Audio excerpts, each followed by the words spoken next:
और घट क्या है इसके बारे में बताइए।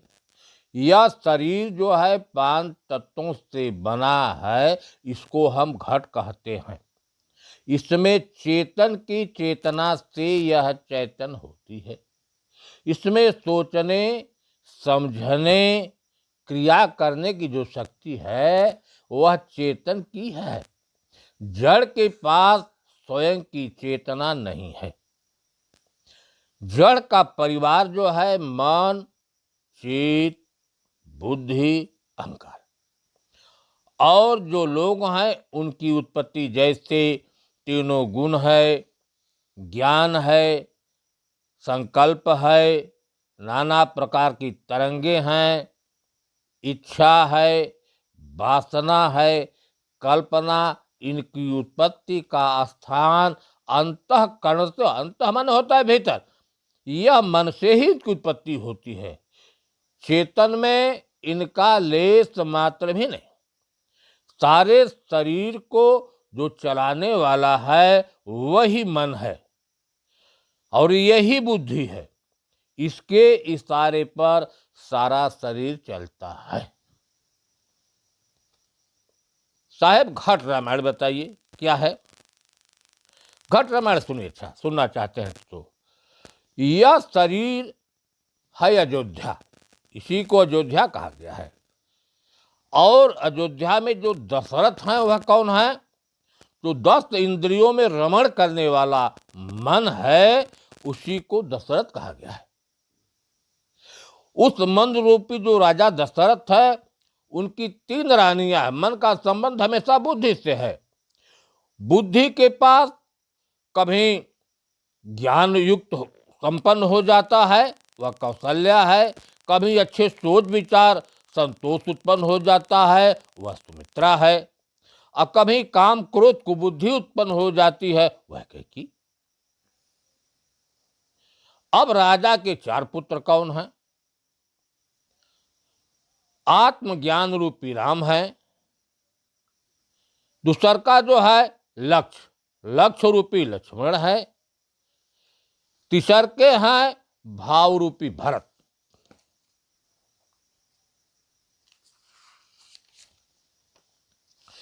चौथ के हैं शत्रुघ्न, जो शत्रुओं को नाश करने वाला विवेक वैराग रूपी शत्रुघ्न। अब इसमें पात्रों को देखिए कौन कौन है। विश्वामित्र कौन, किसको कहा गया है? जो सबका हितैषी संत, उनको विश्वामित्र कहा गया है। जो ताड़ना देने वाली कुबुद्धि अज्ञान दशा है, उसको ताड़का कहा गया। मन के अंदर जो बुरे संकल्प विकल्प हैं, उसी को मारीच कहा गया है। और इस शरीर में जो संशय रूपी है, वही सुबाहु है। और अच्छे लोगों का समाज ही जनकपुर है। और इस शरीर में भरम रूपी जो है वह धनुष है। और इस शरीर में जो शांति रूपी है वही सीता है। जहां शांति है, संतोष है, वही सीता है। और चित्र जो है वह है चित्रकूट। और जो 5 विषयों का समूह है, मन चित्त बुद्धि अहंकार, उसको पंचवटी कहा गया है। और इस शरीर में जो है मोह रूपी रावण, क्योंकि मोह सारे व्याधियों का मूल है। मोह सकल व्याधिन कर मूला, वह है रावण। और जो लंका है वह लोभ का है, लोभ रूपी लंका है। सद्गुण संपन्न सद्भावना युक्त जो है वह है सुग्रीव। और मान बड़ाई से दूर रहने वाला, उसको हनुमान कहा गया है। और जहां पर शोक न हो, जो शोक से रहित है, उसको अशोक कहा गया है। और इस शरीर में जो बन है, जिसमें सारे लोग फंस रहे हैं, वह स्नेह, लगाव और आसक्ति रूपी बन है। सबरी उसको कहा गया है जो सद्गुण से संपन्न है, वह उसको हम सबरी नाम से कहते हैं। और जो क्रोध और अहंकार से भरा है वह है कुंभकर्ण नाम उसको कहते हैं। और भक्ति भाव को धारण करने वाला जो है वह विभीषण है। यह शरीर जो है अयोध्या है और इस अयोध्या में मन रूपी राजा दशरथ है। राजा दशरथ की 3 रानियां हैं, सतोगुण संपन्न, रजोगुण संपन्न और तमोगुण संपन्न। यही तीनों गुण उसकी 3 रानियां हैं। और राजा दशरथ के पुत्र क्या हैं? ज्ञान जो है रामती कही गई है, लक्ष्य जो है लक्ष्मण से संबंधित है और सद्भाव जो है वही भरत है। और शत्रुओं का नाश करने वाला जो ज्ञान वैराग विवेक है वह शत्रुघ्न। ये सब अयोध्या रूपी शरीर में राजा दशरथ के 3 रानियां और 4 लड़के उनके पास सदा रहते थे। किन्हीं कारणों से ज्ञान रूपी राम और लक्ष्य रूपी लक्ष्मण विश्वामित्र के साथ वन में चले गए।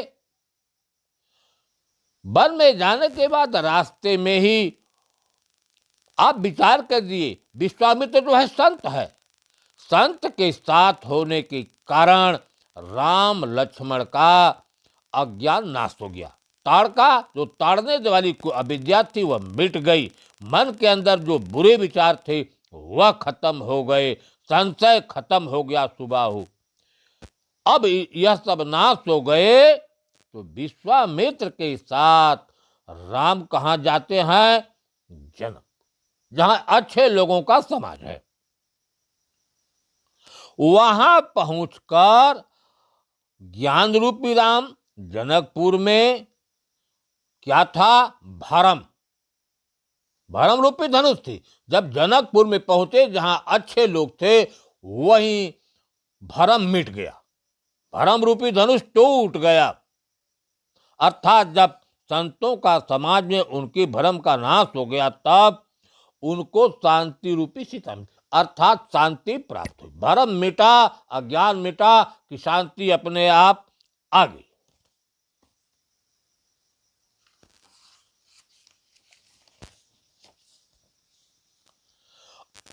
अब क्या होता है कि और राम वहां से जनकपुर का चलकर अयोध्या है फिर शरीर में। कुछ दिनों के बाद कुबुद्धि रूपी कैकेयी के चलते राम, लक्ष्मण और सीता स्नेह रूपी वन में फंस गए, अर्थात सांसारिक वस्तुओं से लगाव हो गया और जाकर कहां टिके कि चित्त पर, चित्त रूपी चित्रकूट पर निवास करने लगे। अब जो चित्त कहता था वही करने लगे।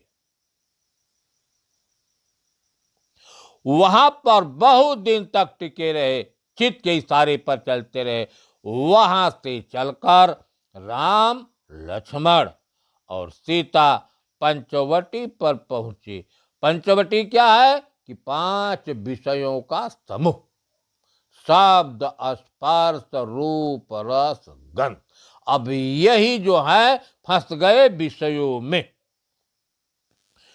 फंसने के कारण मोह रूपी रावण जो था शांति रूपी सीता को लोभ रूपी लंका में ले जाकर, राम जब विषयों में फंसे तो उनके अंदर जो शांति रूपी सीता थी अज्ञानता के कारण, मोह के कारण उनसे दूर हो गई। अब फंस गए राम लोभ और विषयों में।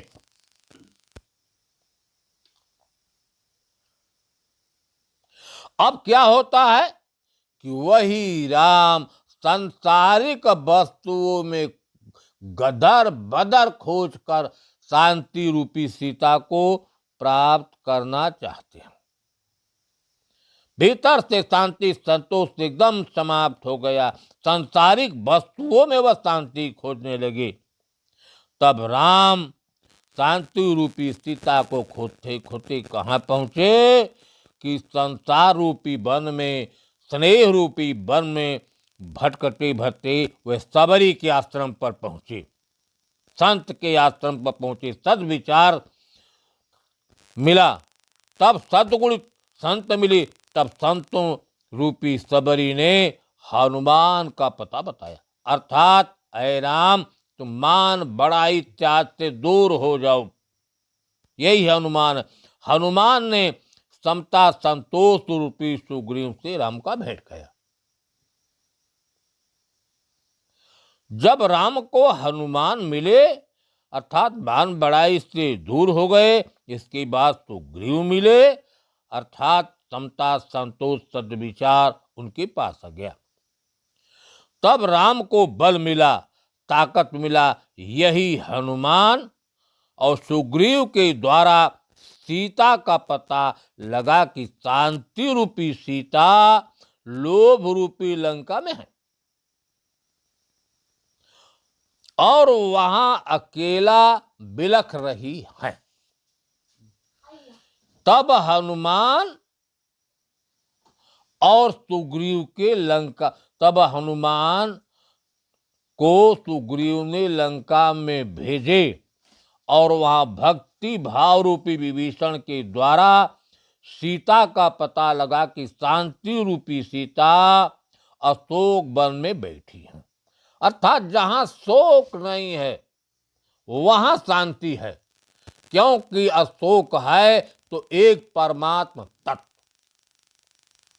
चेतन तत्व, वही अशोक है। और प्रकृति में अशांति है, तो शांति रूपी सीता कहाँ है कि अशोक वन में, जहां शोक नहीं है। अगर शांति है तो एक परमात्मा तत्व में।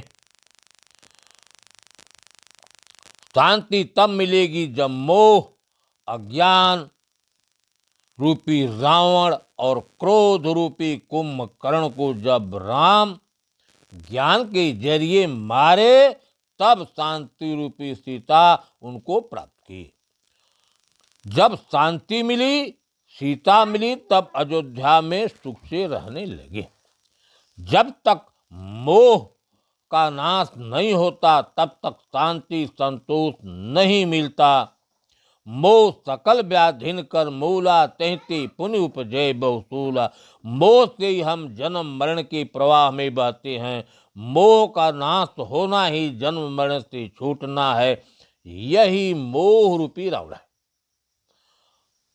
और स्वरूप में स्थिर होना ही शांति है।